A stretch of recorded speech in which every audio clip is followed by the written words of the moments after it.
नमस्कार दोस्तों, आज के इस वीडियो में क्लास 10th के प्रश्नावली 1.3 का प्रश्न संख्या 1, 2 और 3 आज हम कंप्लीट वीडियो देखने वाले हैं।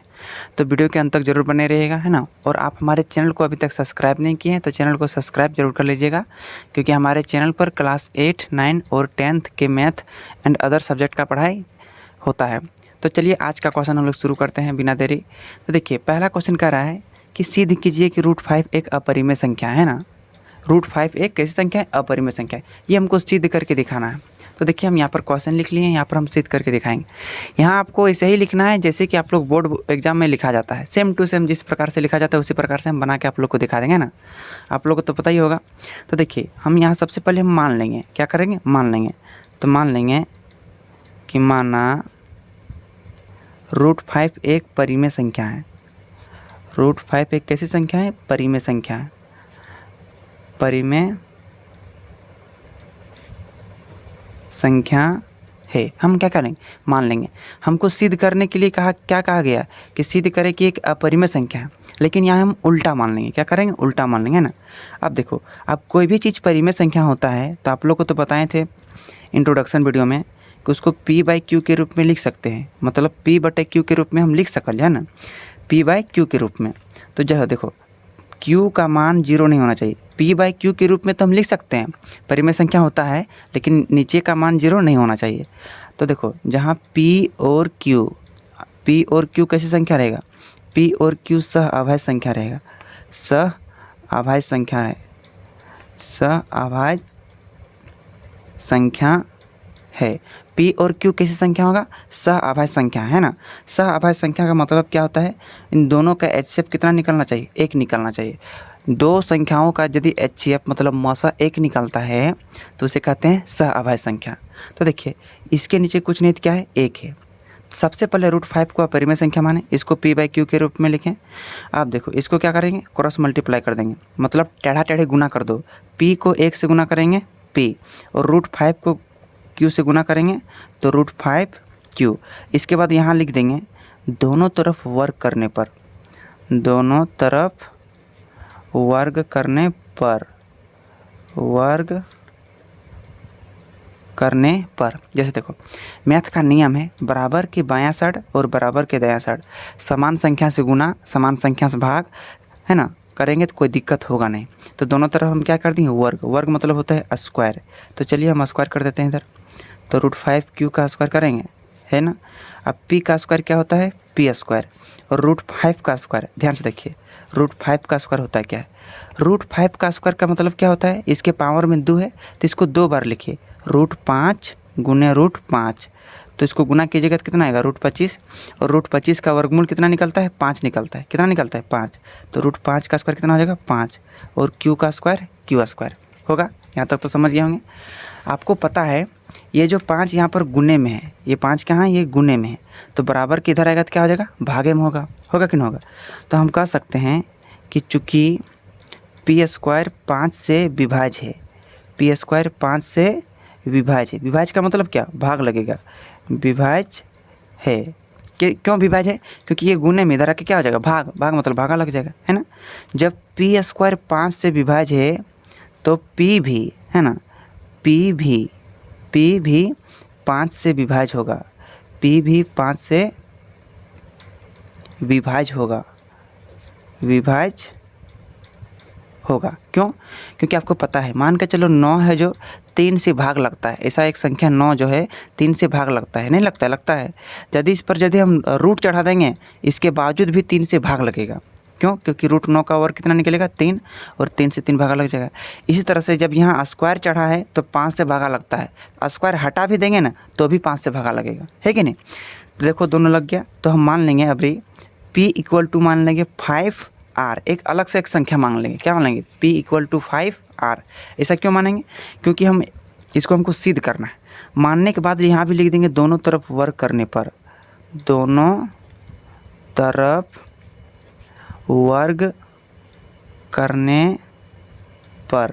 चल देखिए, यहाँ भी दोनों तरफ हम वर्ग करेंगे तो P का P² हो जाएगा, और 5R का होल स्क्वायर। तो P का P², 5 का स्क्वायर कितना होता है? 25, और r का स्क्वायर कितना होता है, r स्क्वायर होता है कि नहीं होता है। अब यहाँ देखिए सर, पीछे जो है ना मेरा मान निकला था, देखिए ध्यान से देखिए, यहाँ पी स्क्वायर का मान निकला था, कितना निकला था, पी स्क्वायर का मान 5q स्क्वायर, 5q स्क्वायर। तो लिखेंगे पी स्क्वायर का मान रखने पर, यहाँ पी स्क्वायर का मान रख देंगे 5q स्क्वायर, और इधर 25 का 25 r स्क्वायर। सर इधर q स्क्वायर का q स्क्वायर रहने देंगे, ये 5 इधर गुने में है, यहाँ पर कुछ नहीं तो क्या है, गुने में है, बराबर किधर आएगा तो क्या हो जाएगा, भागे में, और 5 से काटेगा तो कितना बचेगा, 5r स्क्वायर बचेगा, बचेगा। तो यहाँ भी हम देख सकते हैं कि q स्क्वायर 5 से विभाज्य है, q स्क्वायर 5 से विभाज्य है। क्यों, क्योंकि ये 5 गुने इधर आके क्या हो जाएगा, भाग में। जब q स्क्वायर 5 से विभाज्य है तो q भी 5 से विभाज्य होगा, q भी 5 से विभाज्य होगा, है कि नहीं। जैसे कि आप लोग पीछे भी हम बोले थे विभाज्य होगा, यदि 5 से विभाज्य होगा तो आप ध्यान दीजिए, यहाँ p भी 5 से भागा लग रहा था, है कि नहीं, और यहाँ q भी 5 से भागा लग रहा है। इसका मतलब p और q, इसका मतलब क्या हो गया, इसका मतलब हो गया p और q दोनों का कितना से भागा लगता है, 5 से, तो दोनों का मौसा कितना निकल जाएगा, 5 निकल जाएगा। p और q का मौसा मतलब HCF कितना निकल जाएगा, 5। और हम माने क्या थे, दोनों का HCF कितना निकलना चाहिए, 1। इसका मतलब तो उल्टा निकल गया, क्या निकल गया, उल्टा। HCF निकलना चाहिए था 1, लेकिन निकल कितना रहा है, 5। इसका मतलब उल्टा निकल गया। तो इसका मतलब क्या निकल गया, उल्टा। तो लिख सकते हैं चूँकि p और q, चूँकि p और q 5 से विभाज्य है, चूँकि p और q 5 से विभाज्य है, विभाज्य है ना। जो विरोधाभास है, जो क्या है, विरोधाभास है, विरोधाभास है। विरोधाभास मतलब क्या होता है, उल्टा। इसीलिए हम कह सकते हैं, अर्थात √5 जो होगा, √5 जो होगा परिमेय संख्या ना होकर कैसी संख्या होगा, अपरिमेय संख्या। क्यों, क्योंकि ये उल्टा हो गया, परिमेय संख्या नहीं होगा। यदि हम माँ की क्या कर दिए, इसको उल्टा कर दिए, हम क्या माने थे यहाँ पर परिमेय संख्या, लेकिन यहाँ तो उल्टा आ रहा है, उल्टा आ रहा है, इसका मतलब क्या, परिमेय संख्या नहीं होगा। परिमेय संख्या यदि नहीं होगा तो कौन संख्या होगा, अपरिमेय संख्या। कौन संख्या होगा, अपरिमेय संख्या। √5 एक अपरिमेय संख्या है, अपरिमेय संख्या है। और यही वाला हमको क्या करना था, सिद्ध करके दिखाना था। तो क्या लिख सकते हैं, इति सिद्धम, या लिख सकते हैं प्रूव। देखिए हमको लाना था सिद्ध करके दिखा दे। अब चलिए इसी प्रकार से हम क्वेश्चन नंबर दूसरा को हम सॉल्व करते हैं। तो देखिए दूसरा क्वेश्चन कह रहा है कि सिद्ध कीजिए कि 3 + 2√5 एक अपरिमेय संख्या है। तो चलिए अब हम लोग दूसरा क्वेश्चन को सॉल्व करते हैं, है ना। 3 + 2√5 एक अपरिमेय संख्या है। बस उसी तरह से हम मान लेंगे, क्या करेंगे, मान लेंगे कि माना 3 + 2√5 एक परिमेय संख्या है। कैसे संख्या है, परिमेय संख्या है। पहले जैसा मान लिए, यदि कोई चीज़ परिमेय संख्या होती है, यानी कोई संख्या परिमेय संख्या होती है, तो उसको क्या कर सकते हैं हम, p/q के रूप में मान सकते हैं, है कि नहीं। जहाँ q का मान 0 नहीं होना चाहिए, q का मान 0 होगा तो परिमेय संख्या नहीं होगा। और p और q कैसी संख्या होगा, सह अभाज्य संख्या। p और q सह अभाज्य संख्या है, सह अभाज्य संख्या है। सह अभाज्य संख्या मतलब क्या होना चाहिए सर, HCF कितना निकलना चाहिए, 1 निकलना चाहिए, है कि नहीं। इसको भी हम क्या करेंगे, उल्टा करके दिखाएंगे। क्या करेंगे, उल्टा करके दिखाएंगे। अब देखिए हम उल्टा करेंगे। इसमें एक चीज़ को ध्यान देना है, इसमें एक चीज़ को क्या ध्यान देना है कि रूट वाला को एक साइड रखना है। देखिए ये p/q का p/q, ये +3 है, बराबर को उधर जाएगा तो क्या हो जाएगा, -3 हो जाएगा, है कि नहीं। अब ये देखिए √5 का √5 रहने दीजिए। अब ये देखिए p/q -3 का 3, और ये 2 इधर गुने में है तो 2 इधर क्या आएगा, भागा में आएगा, टोटल बट्टा में भागा आ जाएगा। ये है म्यान बट्टा, भागा में आ गया। अब ध्यान दीजिए यहाँ पर, ये है √5 एक अपरिमेय संख्या है, और ये वाला बट्टे में तो क्या हो जाएगा, परिमेय संख्या। p/q था क्या, परिमेय संख्या था, इसमें 3 घट गया तो परिमेय संख्या, ये भी 2 भागा चल गया तो परिमेय संख्या होगा, है कि नहीं।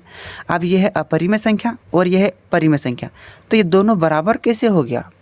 परिमेय संख्या अपरिमेय संख्या और अपरिमेय संख्या परिमेय संख्या कभी बराबर होता है, नहीं होता है। तो हम कहेंगे चूँकि p/q -3/2 एक परिमेय संख्या है, एक परिमेय संख्या है। कैसे संख्या है? परिमेय संख्या है कि नहीं? क्यों? क्योंकि ये बट्टे में है। अच्छा सर ध्यान दीजिए, यदि ये परिमेय संख्या है और ये क्या है √5, अभी हम पीछे प्रूव किए थे एक अपरिमेय संख्या।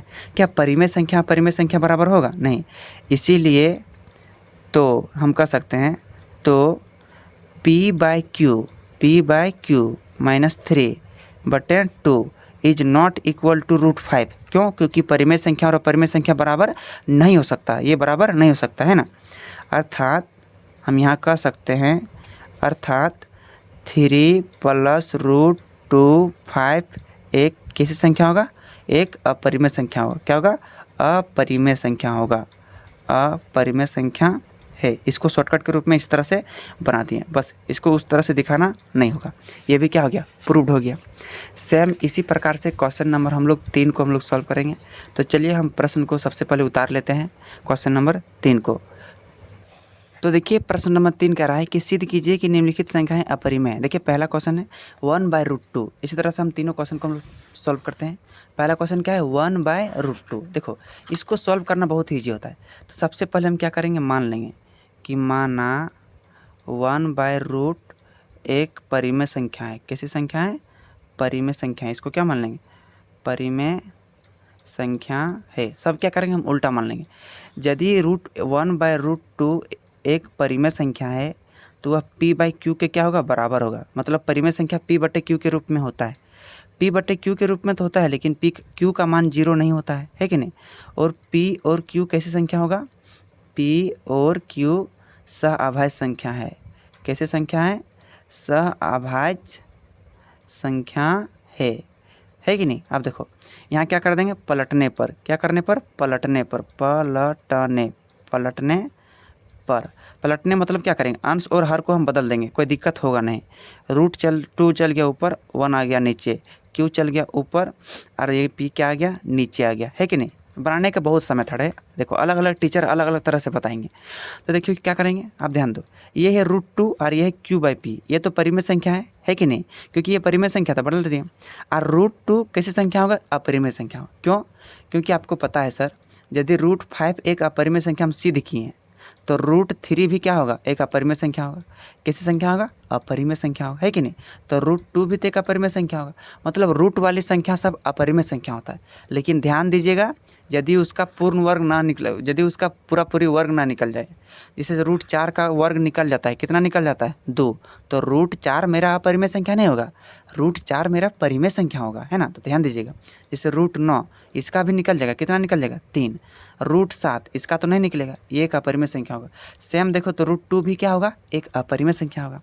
तो यहाँ क्या करेंगे? हम कह सकते हैं चूँकि q/p जो है एक परिमेय संख्या है। एक कैसी संख्या है? परिमेय संख्या है। परिमेय संख्या है कि नहीं? तो q/p is not equal to √2। तो परिमेय संख्या अपरिमेय संख्या कभी बराबर होगा? नहीं होगा।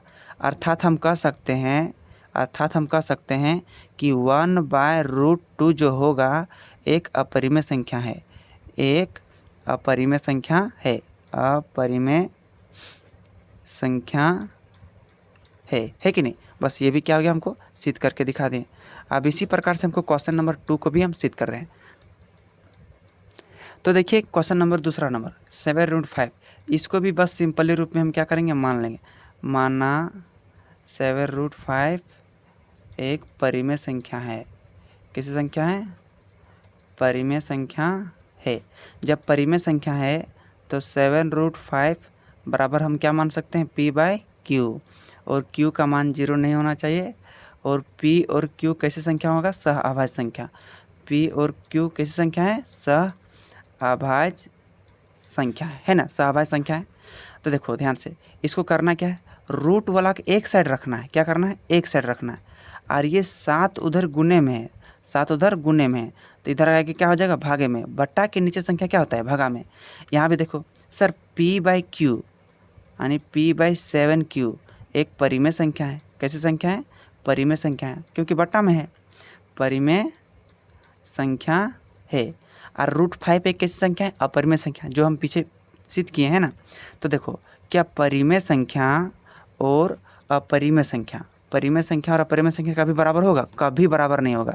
तो हम कह सकते हैं, तो ये देखो p/7q is not equal to √5। तो अर्थात हम कह सकते हैं, अर्थात 7√5 एक कैसी संख्या होगा? अपरिमेय संख्या होगा। 7√5 अपरिमेय संख्या है, अपरिमेय संख्या है। इसको भी क्या कर दिया हम? सिद्ध करके दिखा दी, है ना। अब चलिए लास्ट क्वेश्चन को हम लोग सिद्ध करके दिखाते हैं। लास्ट क्वेश्चन 3 नंबर का रहा है कि 6 + √2, 6 + √2। तो इसको भी क्या करेंगे? सबसे पहले हम मान लेंगे, माना 6 + √2 एक परिमेय संख्या है। एक कैसी संख्या है? परिमेय संख्या है। यदि परिमेय संख्या है तो 6 + √2 एक परिमेय संख्या है, तो इसको p/q के रूप में मान सकते हैं। और q का मान 0 नहीं होना चाहिए। और p और q का मान, p और q एक कैसी संख्या होगा? सह-अभाज्य संख्या है, सह-अभाज्य संख्या है कि नहीं। अब देखो √2 को √2 रहने देंगे और p/q का p/q, ये इधर 6 प्लस में, इधर 6 क्या आ जाएगा? माइनस में। आप ध्यान से देखो, ये भी क्या है? एक परिमेय संख्या, और ये क्या है? अपरिमेय संख्या √2। तो चूँकि p/q - 6 एक परिमेय संख्या है। एक कैसी संख्या है? परिमेय संख्या है, परिमेय संख्या है। तो क्या परिमेय संख्या और अपरिमेय संख्या कभी बराबर होगा? कभी बराबर नहीं होगा। तो अर्थात हम कह सकते हैं, अर्थात 6 + √2 एक अपरिमेय संख्या होगा। कैसी संख्या होगा? अपरिमेय संख्या है। ये भी क्या कर दिया? हम प्रूव करके दिखा दिए, है ना। इस प्रकार से हम तीनों क्वेश्चन को हम सॉल्व करके सिंपल सा भाषा में सिखा दिए। तो आशा करते हैं कि आप लोग तीनों क्वेश्चन को समझ गए होंगे, है ना। और नोट डाउन भी करते चलिएगा। इस तरह से बोर्ड एग्जाम में लिखिएगा तो नंबर आपका नहीं कटेगा। अब मिलेंगे नेक्स्ट चैप्टर में, तब तक के लिए जय हिंद, जय भारत।